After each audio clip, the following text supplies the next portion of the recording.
Uh, Welcome to the Byoma IAS. आज हम section B के निबंधों में से जो पहला निबंध है उसे लेने जा रहे हैं और वो निबंध है culture is what we are and civilization is what we have. इसका हिंदी जो संघ लोक सेवा आयोग के द्वारा की गई है वो इस प्रकार से है, जो हम हैं वह संस्कार है, जो हमारे पास है वह सभ्यता। तो इस बिंदु पर, इस विषय पर वास्तव में ये देखा जाए तो ये जो विषय है बहुत ही अमूर्त प्रकृति का है और अमूर्त प्रकृति के साथ साथ इसमें जो विषय वस्तु है वो भी बहुत ही विशिष्ट प्रकार का है। इसे जो सामाजिक विज्ञान के विद्वान हैं, जो साहित्य के विद्वान हैं, उनको छोड़ के बाकी जो दूसरे लोग हैं उन्हें बहुत असहज ये वस्तु लगेगी और वास्तव में इसमें भ्रांति ऐसी है कि स्वयं संघ लोक सेवा आयोग भी यहाँ पे भ्रांत नजर आ रहा है। और यहाँ पे बिल्कुल ये बात सही लगती है कि अंग्रेजी में जो मूल बात कही गई है उस मूल बात का सही उदाहरण, सही अनुवाद हिंदी में नहीं किया गया है। एक बार फिर से ये बात रेखांकित करती है कि हमें हिंदी के साथ साथ अंग्रेजी में भी बहुत ही निपुण होने की आवश्यकता है, क्योंकि जो सामान्य भ्रांति है संस्कृति के बारे में वो भ्रांति यहाँ साफ दिखाई दे रही है अनुवादक महोदय के द्वारा प्रस्तुत इस अनुवाद में। क्योंकि जो संस्कृति शब्द है कल्चर, ये इतनी महत्वपूर्ण शब्द है, इतना महत्वपूर्ण शब्द है, इसके लिए संस्कार लिखा जाना एकदम सरासर गलत है। ये संस्कार अनुवाद हो ही नहीं सकता इसका। तो यूपीएससी के द्वारा जो संस्कार शब्द का लेखन किया गया है ये बिल्कुल एक सामान्य कॉमन मैन की तरह गलती की गई है और इसके स्थान पर संस्कृति शब्द होना चाहिए था। और संस्कृति शब्द इतना विशिष्ट शब्द है क्योंकि हमारे यहाँ ये कहा जाता है कि भारत की दो ही विशिष्टता है, एक है यहाँ की संस्कृति और दूसरी है यहाँ की भाषा। तो जो प्राचीन संस्कृति की बात की जाती है, भारत किसी मामले में यदि विशिष्ट है तो वो है यहाँ की संस्कृति, यहाँ के संस्कार नहीं। संस्कार तो 16 होते हैं, संस्कार तो 16 होते हैं। संस्कार हमारे लिए महत्वपूर्ण इतने नहीं है जितनी कि संस्कृति महत्वपूर्ण है। लेकिन संस्कृति शब्द को इतना हास्यास्पद ढंग से जो संस्कार के रूप में पेश किया गया है, इससे साफ जाहिर होता है कि हिंदी बोलने वाले, हिंदी जानने वाले या हिंदी का अनुवादक भी दोयम दर्जे के नागरिक हैं भारतवर्ष में। जो प्रथम स्तर का नागरिक है वो अंग्रेजी बोलने वाला है, अंग्रेजी भाषा है, और जो हिंदी भाषा है वो दोयम दर्जे का यूपीएससी ने बना दिया है। यद्यपि हिंदी बोलने वाला दोयम दर्जे का नहीं होता, लेकिन यूपीएससी हिंदी माध्यम वालों को शायद दोयम दर्जे का समझती है, इसलिए यूपीएससी ये कह रही है कि कल्चर का अनुवाद संस्कार होता है। तो ये तो स्थिति अनुवाद की, और इसका जो व्यंग्यार्थ है, इसका जो महत्वपूर्ण अर्थ है, वो अर्थ ये है कि हमें अच्छी तरह से अंग्रेजी सीखनी चाहिए, क्योंकि अंग्रेजी में एकदम जो कथ्य है, जो तथ्य है, जो सारभूत कथन है वो अंग्रेजी में है, और हिंदी में जो कथन अनुदित की गई है, जो बात बताई गई है, वो नितांत भ्रांति मूलक है। और कहा यह जाता है कि हिंदी माध्यम वाले बच्चे कमतर होते हैं, हिंदी माध्यम वाले बच्चे अंक नहीं लाते हैं। मैं पूछता हूँ यूपीएससी से भी और उससे संबद्ध दूसरे विद्वानों को भी, उन्हें किसने हक दिया कि वो कल्चर का अनुवाद संस्कार करें और तमाम हिंदी में निबंध लिखने वाले बच्चों के निबंध पर पानी फेर दें। आपने ये भयंकर भूल करके उस बच्चे के 125 नंबर पे पानी फेरा है।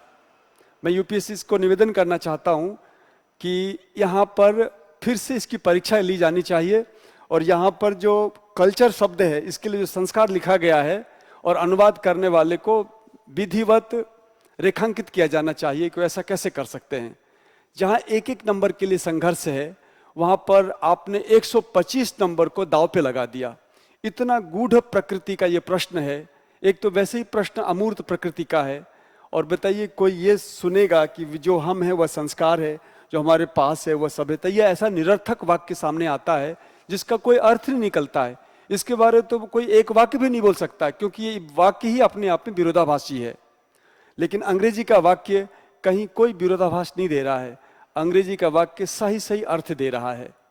तो अंग्रेजी के जानने वाले, अंग्रेजी में लिखने वाले अपने आप बहुत ही सरलता से, सहजता से आगे हो जाते हैं। और हिंदी के जो बेचारे लड़के हैं, हिंदी के जो हमारे अभ्यर्थी हैं, लड़कियां हैं, वो कमतर आंकी जाती हैं। इस तरह से कम भारत सरकार को, भारत सरकार के कार्मिक मंत्रालय को चाहिए कि कम से कम भारत के संविधान का सम्मान करे। भारत का संविधान 343 जो आर्टिकल है वो साफ साफ कहता है कि हिंदी राजभाषा होगी, और राजभाषा की दुर्दशा स्वयं यूपीएससी कर रही है। इससे दुखद स्थिति कुछ भी नहीं हो सकती है। ये बहुत बड़ा मुद्दा है देश के राजभाषा का अपमान का, देश के हिंदी के जानने वालों के अपमान का, और ये मुद्दा उठना चाहिए। ये परीक्षा, ये जो 125 नंबर का जो धोखा हुआ हमारे हिंदी माध्यम के बच्चों के साथ, इसे निश्चित रूप से ये इनके स्मरण पथ पे इनके ध्यान में लाया जाना चाहिए। मैं अनुवाद की बात कर रहा था, अब मैं इसके यदि उस पे आऊँ, कंटेंट पे आऊँ, तो वस्तुतः हमें ये जान लेना चाहिए कि सभ्यता और संस्कृति दो अमूर्त संप्रत्यय हैं, दो अमूर्त अवधारणाएं हैं। सभ्यता एक तरह से जो दृश्यमान जगत है, जैसे हमें घर द्वार, मंदिर, सड़कें, आवास, वस्त्र, आभूषण, तमाम साज सज्जा जो चीज़ें दिखाई देती हैं, वो सब सभ्यता के अवयव हैं। हड़प्पा या मोहनजोदड़ो की जो खुदाई हुई है, उसमें संस्कृति के अवशेष नहीं मिले हैं, सभ्यता के अवशेष मिले हैं। उस सभ्यता के अवशेष से संस्कृति का अनुमान किया गया है। आपको बहुत ध्यान देना इस बात पे कि हमें जो अवशेष मिले हैं वो सभ्यता के अवशेष हैं। जाहिर है सभ्यता के जो अवशेष है वो मूर्त हैं। यदि कोई पत्थर का टुकड़ा मिला है तो मूर्त पदार्थ है। यदि हमें घड़ा मिला है, मृत भांड मिले हैं, तो वो मूर्त पदार्थ हैं। हड्डियां मिली है, वो मूर्त पदार्थ है। उससे कार्बन डेटिंग वगैरह के माध्यम से जिस चीज की संकल्पना की गई है, जिन सिद्धांतों को स्थापित किया गया है, जो अमूर्त है वो संस्कृति है। इस प्रकार से हम देखते हैं कि जो संस्कृति है वो अमूर्त है और जो सभ्यता है वो मूर्त पदार्थ है। और जो संस्कृति होती है वो सभ्यता को प्रबलित करती है, जो संस्कृति होती है वो सभ्यता को प्रेरित करती है। हम अपने अंदर, जैसा कि निबंध कह रहा है, निबंध का शीर्षक कह रहा है, हम अपने अंदर जिन भावनाओं से ओतप्रोत हैं, हम जिन भावनाओं से भरे हुए हैं, जिन मूल्यों के प्रति हमारी निष्ठा है, जिसके लिए हम अपने शरीर को त्याग सकते हैं, जिन मूल्यों के लिए हम अपनी बलिदानी दे सकते हैं, वो जो मूल्य है वो संस्कृति है। और जो दृश्यमान जगत है, जो दृश्यमान जगत है, जो हमारे पास है, हमारे पास क्या है? हमारे पास घर है, द्वार है, हमारे मंदिर हैं, हमारे पास मार्ग हैं, हमारे पास बड़ी बड़ी अट्टालिकाएं हैं, हमारे पास तरह तरह के आभूषण हैं, हमारे पास तरह तरह के वस्त्राभरण हैं। वो सब के सब सभ्यता के प्रतीक हैं। वो सभ्यता का प्रतिनिधित्व करते हैं। तो साफ देख पाएंगे आप, जो हम हैं इसका मतलब है जो हमारे मूल्यों में, हमारे संस्कारों में, हमारे अंतर स्वभाव में, जो हमें धार्मिकता है, जो हमें आस्तिकता है, नास्तिकता है, हमारे मन में जो सच्चाई के प्रति, ईमानदारी के प्रति या फिर अन्य मूल्यों के प्रति जो हमारे मन में निष्ठा है, वो जो अमूर्त निष्ठा है, वो सारी निष्ठाएं, सारी धार्मिकताएं और सारी ये अमूर्त जो गुण समुच्चय है, वो सब के सब संस्कृति हैं, संस्कार नहीं, संस्कृति हैं। और जो हमारे पास है, जो पदार्थ दृश्यमान जगत में हम देख रहे हैं, जिस पे हमारा स्वामित्व है, वो सब के सब सभ्यता है।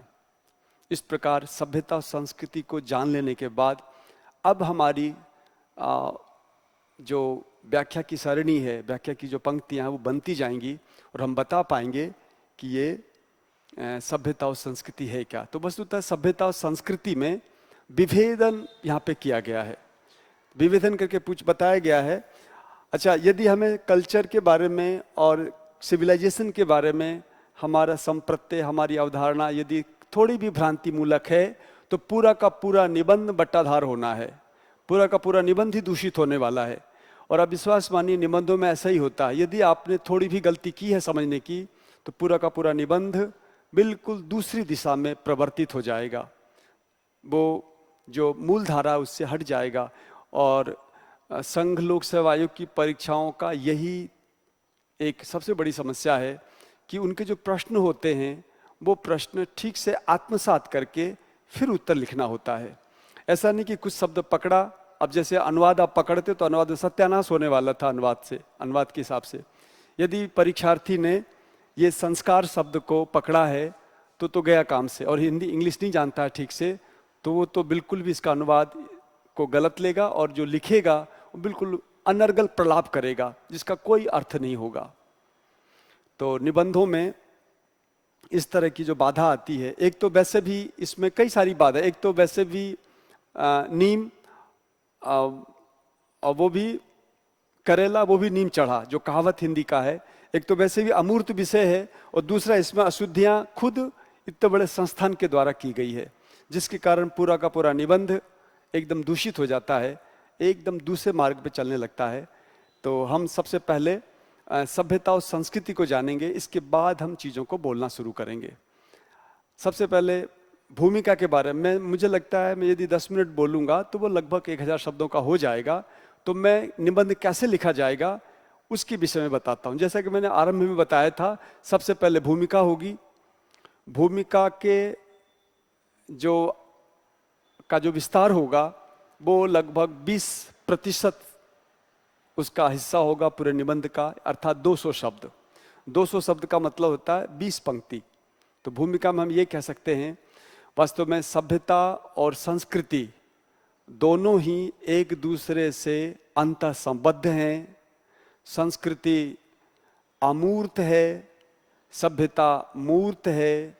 हमारे आसपास के दृश्यमान जो भी पदार्थ हैं, जो चीज़ें हैं, वो चाहे धार्मिक पूजा या फिर सांस्कृतिक जो प्रतिनिधि हैं, वो सब के सब सभ्यता के द्योतक हैं। और वो सारी चीज़ें, हम मंदिर क्यों बनाते हैं, हम धर्मशाला क्यों बनाते हैं, हम अट्टालिकाएं क्यों बनाते हैं, हम तालाब या फिर ऐसी ही चीज़ों का निर्माण क्यों करते हैं, हम कुएं क्यों खुदवाते हैं, क्योंकि हमारे मन में एक खास प्रकार की संस्कृति होती है। परोपकारः पुण्याय इत्यादि जो कथन है हमारे शास्त्रों के, जो हमारे जो सांस्कृतिक पुरुषों के वचन हैं, सांस्कृतिक पुरुषों के जो दयापूर्ण आचरण है, उन सब से ओतप्रोत होके हम इस तरह के कृत्य करते हैं।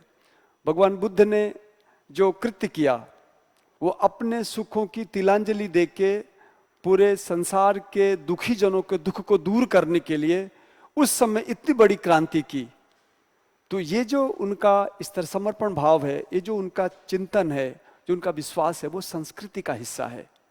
और उसके बाद जो चीज़ें हो रही हैं, जो चैत्य बन गए या फिर तमाम स्तंभ बनाए गए, उनकी स्मृति में तमाम चीज़ें बनी, वो सभ्यता है। तो सभ्यता संस्कृति मूर्त और अमूर्त के रूप में हम परिभाषित कर सकते हैं। इसके बाद फिर से हम परिच्छेद का परिवर्तन करके आगे लिखेंगे कि जो संस्कृति होती है वो वस्तुतः हमारे देशवासियों के लिए, हमारे प्रतिनिधियों के लिए एक प्रेरक तत्व के रूप में काम आती है। और उसी संस्कृति से अभिभूत होकर के हम तदनुरूप कार्य करते हैं। हमारे यहाँ जो धर्म है, हमारे यहाँ जो जो नैतिकता है वो इतनी उदात्त प्रकृति की है, हमारे यहाँ सत्यता है वो इतनी उदात्त प्रकृति की है कि उसमें वास्तव में सर्वजन हित की भावना छिपी हुई है। तो ये जो भावना है, इस भावना को लेके ही बाद के जो लोग हैं वो अपने कृत्य को संपादित करते हैं। कृत्य के संपादन के क्रम में जब वो धर्मशाला बनाते हैं, जब वो तालाब बनाते हैं, जब वो अन्य परोपकार के कृत्य करते हैं, जब वो किसी अमूल्य सांस्कृतिक निष्ठा को प्रतिनिधित्व दिलाते हुए किसी बड़े विनिर्माण को आकार देते हैं, तो वो विनिर्माण सभ्यता होती है और हमारा जो विश्वास है वो संस्कृति होती है। और इसी से, क्योंकि संस्कृति जो होती है वो साल 2 साल 5 साल में नहीं बनती है, संस्कृति हजारों हजार सालों से, हजारों हजार वर्षों से परिष्कृत होता हुआ, जिस प्रकार से ऊंचे पर्वत से गिरने वाला पत्थर अत्यधिक चिकना होता हुआ, गोल मटोल होता हुआ और बाद में एक सुंदर आकृति ले लेता है, उसी प्रकार से हजारों हजार वर्षों से भारतवर्ष में भी जो संस्कृति है, वो चाहे भारतवर्ष की हो, चाहे अमेरिका की हो, चाहे ब्रिटेन की हो, चाहे जापान की हो, उन सब में जो एक अमूर्त मनुष्यत्व है, उनमें जो एक अमूर्त एक उदात्तता है, जो श्रेष्ठता है, श्रेष्ठ भाव हैं, वो संस्कृति है। और उन भावों से ही उनके राज्य की नीति, उनके राज्य का संविधान, उनके राज्य का व्यवहार परिपोषित और पल्लवित होता है। तो इस प्रकार से आप पाते हैं कि संस्कृति एक ऐसा अक्षुण्ण तत्व है किसी भी देश के लिए, जो उस देश के समस्त भौतिक अवयवों को, समस्त यहाँ तक कि दैनिक कृत्य को भी वो संपादित करती है, संचालित करती है, उत्प्रेरित करती है, उद्दीपित करती है। यदि संस्कृति अच्छी है, श्रेष्ठ है, तो जो कृत्य होते हैं वो बहुत ही उदात्त रूप में संपादित होते हैं, किए जाते हैं। भारत के विषय में संपूर्ण संसार में जो मंतव्य है वो ये है कि भारत एक ऐसा देश रहा है जिसने कभी भी किसी के ऊपर आक्रमण नहीं किया है या आक्रमण करने का इनने पहल नहीं किया हो। भारत कभी भी विस्तारवादी नीति का पोषक नहीं रहा है। भारत विश्व शांति और विश्व सामंजस्य की भावना विश्वास करता है। भारत के आज के राजनेता नहीं, बल्कि हम लोग आरंभ से ही भारतीय आरंभ से ही ऐसे संस्कृति के पक्षधर रहे हैं कि यदि उनकी मान्यता की अनुपालना की जाए तो समस्त विश्व में शांति और सौहार्द का वातावरण बन सकता है। तो संस्कृति जो है इस तरह से अत्यधिक अमूर्त और एक प्रेरक शक्ति के रूप में अधिष्ठित है। अगले पैराग्राफ के रूप में हम लिखेंगे,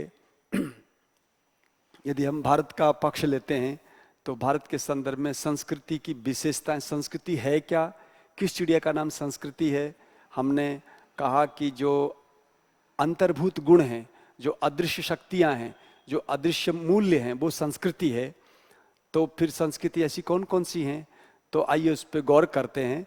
तो वस्तुतः भारतवर्ष के लोगों में, भारतवर्ष के अनेक प्राचीन धार्मिक ग्रंथों में या सांस्कृतिक ग्रंथों में जो बात बताई गई है, जो संस्कृति की विशेषता है, वो 4, 5, 6, 7, 8, 10 बहुत सारी विशेषताएं हैं। उनमें से हम कुछ को यहाँ रेखांकित करना चाहेंगे।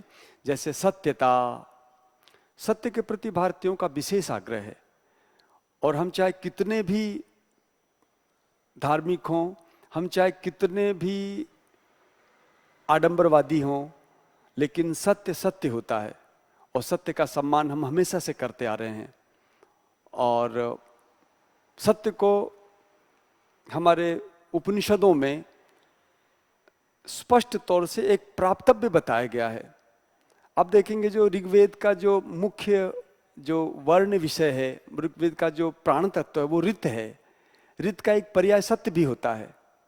उसी तरह से आप मुंडकोपनिषद में पाएंगे सत्यमेव जयते नानृतम, सत्यमेव जयते नानृतम, यानी जो वैज्ञानिक और मनोवैज्ञानिक सिद्धांत है, सत्य हमेशा विजित होता है, की बात को मुंडकोपनिषद ने हजारों साल पहले ही घोषित कर दिया था।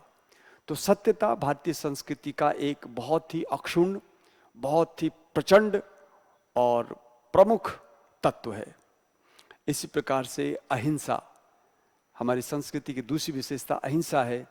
अहिंसा न केवल उपनिषदों में, न केवल उपनिषदों में, बल्कि उपनिषदों के बाद जो सिद्ध हस्त विभूतियां हुई, चाहे वो महावीर हों या फिर भगवान बुद्ध हों या फिर परवर्ती जो महर्षि और ऋषिगण हुए, वे सब के सब अहिंसा परमो धर्मः का उद्घोष करते थे। और न केवल उद्घोष करते थे बल्कि उनकी अनुपालना भी करते थे। आज भी न केवल भारतवर्ष में बल्कि पूरे संसार में अहिंसा के प्रति एक सम्मान का भाव है, अहिंसा के प्रति एक बहुत ही उदात्त विचार है। तिब्बत के लिए संघर्ष करने वाले दलाई लामा जैसे लोग आज पूरे संसार में आदरणीय हैं। क्यों? क्योंकि वो भगवान बुद्ध के अहिंसावादी सिद्धांत के पोषक और अनुयायी हैं। यदि वो केवल एक एथनिटी कम्युनिटी होते, यदि एक कोई जाति समूह होते, यदि एक कोई राजनीतिक समूह होते, उसे पूरा संसार कभी भी इतना महत्व नहीं देता जितना कि वो अहिंसा और भगवान बुद्ध के सिद्धांत से जुड़े होने के कारण पूरा संसार में सम्मान प्राप्त कर रहे हैं। तीसरा तत्व हम ले सकते हैं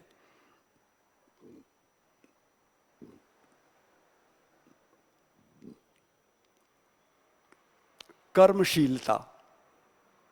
ये भारतीय संस्कृति की एक अन्य विशेषता है, कर्मशीलता, कर्म पर विश्वास। और इसके पोषण के लिए, इसको सुस्थापित करने के लिए उपनिषदों में फिर से मैं उद्धृत करना चाहूँगा, चरई वेति, गतिशील रहो, चलते रहो, कर्मशील रहो। और जब हम गीता में आते हैं, उपनिषद के बाद जब हम गीता में आते हैं, तो गीता में स्पष्ट कहा है श्री कृष्ण ने, कर्मण्येवाधिकारस्ते माँ फलेषु कदाचन माँ कर्म फल हेतुर्भूर माते संगोस्तु कर्मणि। तो स्पष्ट रूप से कर्म के प्रति जो निष्ठा है, उस निष्ठा को देखते हुए साफ पता चलता है कि हमारा जो तीसरा तत्व है भारतीय संस्कृति का, वो है कर्मशीलता का सिद्धांत। तो कर्मशीलता का सिद्धांत, अहिंसा का सिद्धांत, सत्य के प्रति निष्ठा का सिद्धांत, ये जो सिद्धांत हैं, ये भारतीय संस्कृति के मूल तत्व हैं। ऐसे ही आप देखेंगे हमारे यहाँ जो चीज़ों को भोगने की प्रवृत्ति है, चीज़ों को उपभोग करने की जो प्रवृत्ति है, उसके प्रति एक सामंजस्यपूर्ण रवैया अपनाया जाता है। मनुस्मृति में साफ साफ कहा गया है कि कभी भी व्यक्ति की आकांक्षा, इच्छा और वासना की पूर्ति भोगों से नहीं हो सकती। बहुत मार्मिक बात कही गई है। हमारी संस्कृति की विशेषता देखिए, भारतीय संस्कृति में जो विचार है वो ये है कि हम कभी भी भोगों से संतृप्त नहीं हो सकते। न जातु कामः कामानाम उपभोगेन शाम्यति। कभी भी व्यक्ति की इच्छा भोगों से शांत नहीं होती। हविषा कृष्ण वर्तमे व भूय एवाभिवर्धते। अग्नि में जितनी अधिक हम आहुति डालेंगे, वो अग्नि और धधकती जाएगी, अग्नि शांत नहीं होगी। कितना अच्छा उपमान उपमेय का उन्होंने प्रयोग किया है। और अंततः ये हमें संदेश दिया है ऋषियों ने कि हमें तेन त्यक्तेन भुंजिताः, इसलिए हमें त्याग पूर्वक जीवन जीना चाहिए। इस संदर्भ में महात्मा गांधी जी ने जो बात कही थी, वो बात इसी से अनुप्राणित है। हमारे पुराने जो साहित्य हैं उनमें जो कथन है ऋषियों के, उन्हीं ऋषियों कथन से ये अनुप्राणित उनका कथन था। धरती पूरी पृथ्वी की पालिका हो सकती है, संपूर्ण पृथ्वी के लोगों की आकांक्षाओं और आवश्यकताओं की पूर्ति कर सकती है। लेकिन यही धरती किसी एक व्यक्ति के भी लोभ का परिपूर्ण नहीं कर सकती। यानी एक व्यक्ति का जो लोभ है उसकी भी प्रतिपूर्ति पृथ्वी नहीं कर सकती। लेकिन पृथ्वी, हाँ, प्राकृतिक रूप से देखा जाए तो संपूर्ण मानव की आवश्यकता की पूर्ति कर सकती है। ये जो महात्मा गांधी जी का कथन है, तेन त्यक्तेन भुंजिता माँ गृध कस्य धनम न जातु कामः कामानाम उपभोगेन शाम्यति, जो मनुस्मृति का वचन है उसी का ये एक तरह से पल्लवन है, उसी का एक तरह से सार है। तो हमारी जो संस्कृति, भारतीय संस्कृति, उसमें त्याग की भावना के साथ भोग, सत्यता, अहिंसा आदि जो बातें कही गई हैं उसके प्रति हमारे जो मूल्य हैं वो मूल्य आज भी हैं। हमारा भारतीय संविधान देखा जाए तो भारतीय मूल्यों से ओतप्रोत है। राज्य के नीति निर्देशक तत्व में जो बात की गई है वो सारी बातें, जनहित की जो बात की गई हैं वो सारी बातें एक तरह से हमारी संस्कृति से अनुप्राणित है। और भारतीय संविधान में श्री राम का जो चित्र लगाया गया है, जो मूल प्रति है उसमें जो श्री राम का चित्र है वो इसलिए है क्योंकि राम बहुत ही आदर्श राजा थे। उन्होंने भारतीय संस्कृति की जो बातें थी, ये परोपकारिता, दयालुता, दाक्षिण्य और सत्य के प्रति समर्पण इत्यादि जो उदात्त मूल्य थे उनसे वो अनुप्राणित थे और उसी के अनुरूप उन्होंने अपने पूरे जीवन को संचालित किया। इसलिए श्री राम न केवल भारतवर्ष के अपितु संपूर्ण विश्व के मानवता के लिए एक आदर्श हैं। और ये जो आदर्श है वो आदर्श भारतीय संस्कृति से अनुप्राणित है। तो हम जो हैं यानी हमारे अंतर मन में जो विश्वास है, हमारे अंतर मन में जो अच्छाइयाँ हैं, हमारे अंतर मन में जो मूल्य हैं, वो संस्कार नहीं, वो संस्कृति है, अदृश्य है। और जो हमारे पास, अर्थात जो हमारे पास भौतिक पदार्थ है, वो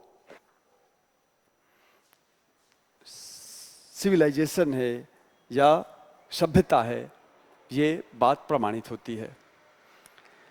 हम अगले अनुच्छेद में देश विदेश की बातों की चर्चा कर सकते हैं। आप पाएंगे कि यदि आप किसी अन्य देश की चर्चा करें, देखें, तो उनकी जैसी भौगोलिक स्थिति रही है, वहाँ पर जिस तरह के महापुरुष रहे हैं, उन्होंने जिन बातों को जिया है, उसमें आप तुलना करके देख सकते हैं कि उनमें कितनी जैसी उनकी संस्कृति है तदनुरूप ही वो देश आगे बढ़ता चला गया है।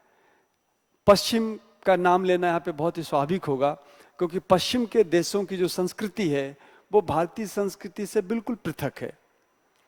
पश्चिम देशों में जितने भी ये बहुराष्ट्रीय कंपनियों का विकास हो रहा है, बहुराष्ट्रीय कंपनियां या विकास का जो सिद्धांत दिनों दिन दिन दुनी रात चौगुनी बढ़ती जा रही है, बढ़ाया जाता जा रहा है इन लोगों को, तो उसके पीछे जो सिद्धांत है उनका थ्योरी है eat drink and we merry. ये इस तरह से ध्वंसात्मक सिद्धांत है, खाओ पियो मौज करो। ये खाओ पियो मौज करो का जो सिद्धांत है ये भारतीय सिद्धांत नहीं है। भारतीय सिद्धांत तो है न जातु कामः कामानाम उपभोगेन शाम्यति। मैं कोई बनी बनाई कोई कृत्रिम बातें नहीं कहना चाहता, मैं बिल्कुल भारतीय टेक्स्ट से उद्धृत कर रहा हूं मंत्र, वो मैं कह रहा हूं तेन त्यक्तेन भुंजिताः। ये हमारी भारतीय संस्कृति है। और उनकी संस्कृति है eat drink and we merry, खाओ पियो मौज करो। आज मल्टीनेशनल कंपनियों ने जो हाल कर रखा है पूरी पृथ्वी का, वो किसी से छिपा हुआ नहीं है। क्योंकि एक दिन ऐसा आएगा जब भारतीय संस्कृति ही पूरे विश्व को, पूरी धरती को बचा पाएगी। क्योंकि हमारा सिद्धांत तेन त्यक्तेन भुंजिताः है, उनका सिद्धांत eat drink and we merry है। तो उनका जैसा सिद्धांत है, दुर्भाग्य से जो पश्चिमी सभ्यता है, जो पश्चिमी भाषा है, जो पश्चिमी रहन सहन है, वो पूरे विश्व पर हावी है। इसलिए ग्रेटा थंडर जैसी लड़कियां आज क्यों विशिष्ट बन गई हैं? क्योंकि वो भारतीय सभ्यता संस्कृति की पक्षधर है। वो जब यात्रा कर रही होती है तो वो हवाई जहाज की यात्रा से बचती है। क्यों बचती है? क्योंकि वो भारतीय सभ्यता, क्योंकि जैसा गीता थंडर कर रही है वैसा ही शकुंतला को आप पुस्तकों में करते पाते हैं। कालिदास ने आज के लिए नहीं लिखा था, कालिदास की पुस्तक में लिखा हुआ है, एक प्रसंग है उसमें शकुंतला के बारे में कवि कहता है, नादत्ते प्रियमंडना पि सततम स्नेहे नया पल्लवम। वो लड़की शकुंतला जो आश्रम में पल बढ़ रही थी, वह बहुत ही मंडन प्रिया थी, उसे सजना बहुत अच्छा लगता था, लेकिन कभी भी उसने किसी पादप से पुष्प को इसलिए नहीं तोड़ा कि उसे हम सजना है, कभी भी पुष्प को तोड़ के उसने अपने को नहीं सजाया। ये तब की बात है जब आबादी शायद 10 करोड़ रही होगी भारतवर्ष की, क्योंकि आज़ादी के समय आबादी 35 करोड़ थी और आज आबादी 1 अरब 35 करोड़ के आसपास है। आज तो जंगल है ही नहीं, बहुत कम है, लेकिन उस समय जंगल ही जंगल थे, फिर भी शकुंतला किसी पादप से एक पुष्प नहीं तोड़ रही सजने के लिए। कोई हमारा मुकाबला कर सकेगा क्या इस मामले में? क्या ये अमेरिका और क्या यूरोप के लोग हमें उपदेश देते हैं पर्यावरण के बारे में? हम तो कहते हैं एक बार फिर से शास्त्र का जो वचन है ना, उस पे ये हमारा नकल करें, ये पूरे संसार के लोग हमारा नकल करें, हमारी तो हस्ती ऐसी रही है। और वो नकल करें जो कहा गया है ना, वो भी हमारे शास्त्र का वचन है, वो इस प्रकार है, पृथिव्याम सर्वमानवाः शिक्षेरन।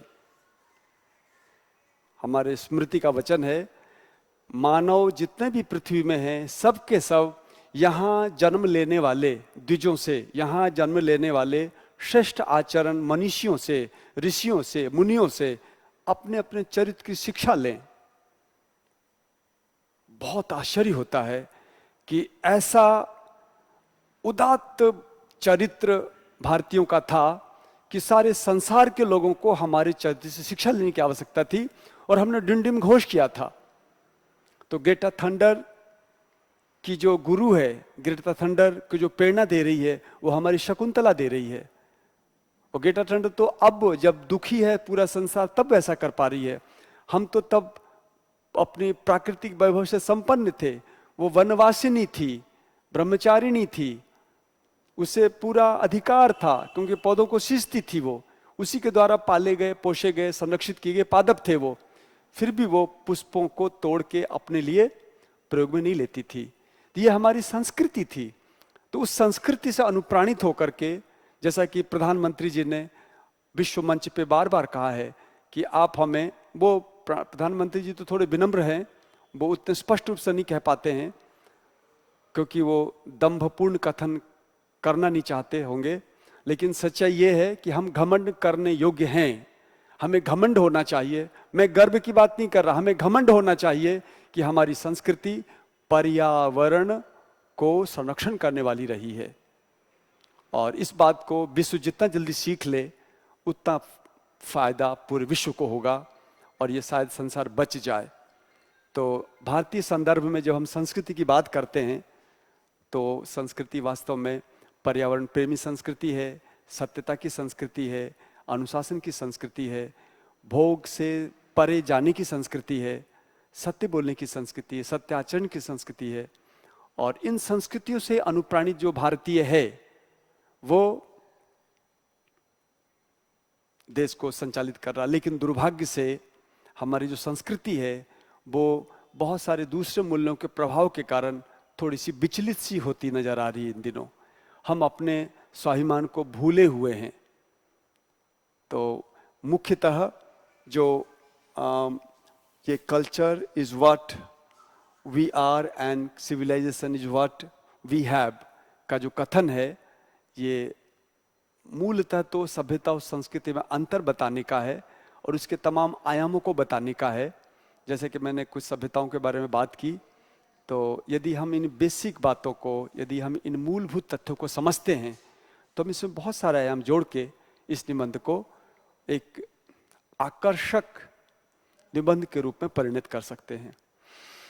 अंत में मैं अपने वक्तव्य को यहाँ विरमित कर रहा हूँ और आगे की जो हमारी कक्षाएं होंगी, जैसा कि हमने इससे पूर्ववर्ती वीडियो में कहा था, हमारी जो कक्षा है संस्कृत मेंस की और इतिहास मेंस के लिए बहुत ही विशिष्ट प्रकार की हमारी कक्षा है। हालांकि हर व्यक्ति अपने विषय को विशिष्ट बताता है, लेकिन हाथ कंगन को आरसी क्या, आप देखेंगे कि कैसे हमारे संस्कृत की कक्षा या हमारे इतिहास की कक्षा एक विशिष्ट प्रकार की कक्षा बनती है। क्योंकि यूपीएससी जिस आलोडन, मंथन और एक विश्लेषणात्मक प्रश्नोत्तर की अपेक्षा करती है, वैसी ही बातें हम प्रस्तुत करने जा रहे हैं। तो हमारा तो यहाँ तक कथन है कि संस्कृत और इतिहास में यदि आप अभी तक स्पष्ट नहीं हुए हैं, अभी तक आपने निर्णय नहीं लिया है, तो निर्णय लेने से पहले एक बार सोचिएगा और सोच के हमारे आने वाले वीडियो को देख के फिर आप निर्णय लीजिएगा। इतिहास के सर पी रंजीत सर और संस्कृत के विषय में आने वाले वीडियो में बहुत ही विधिवत ढंग से सारी बातें बताई जाएंगी। और संस्कृत के विषय में तो मैं थोड़ी सी सूचना दे दूं आपको कि संस्कृत में जो है अन्य विषयों से संस्कृत इस रूप में अलग है कि इसमें थोड़ी सी संस्कृत सीखने की आवश्यकता होती है। और जो व्यक्ति आईएएस स्तर की तैयारी करता है तो इतना तो दमखम रखता ही है कि वो 1.5-2 महीने 3 महीने एक नई चीज़ सीख ले। इसको विस्तार हम बाद में देंगे। बहरहाल मैं इस निबंध के बारे में जो सभ्यता और संस्कृति की बात कही है, वो बात केवल इस निबंध के लिए उपयोगी नहीं है। आपको सभ्यता और संस्कृति के बारे में स्पष्ट संप्रत्यय होना बहुत आवश्यक है। और मूलभूत बात इसकी यही है कि जो संस्कृति है वो अमूर्त है और सभ्यता जो है मूर्तमान जो पदार्थ है वो सभ्यता के द्योतक हैं। मैं अपने वक्तव्य को यहीं विरमित करता हूँ। अगले वीडियो में एक बार फिर से मिलूँगा। बहुत बहुत धन्यवाद और जय हिंद।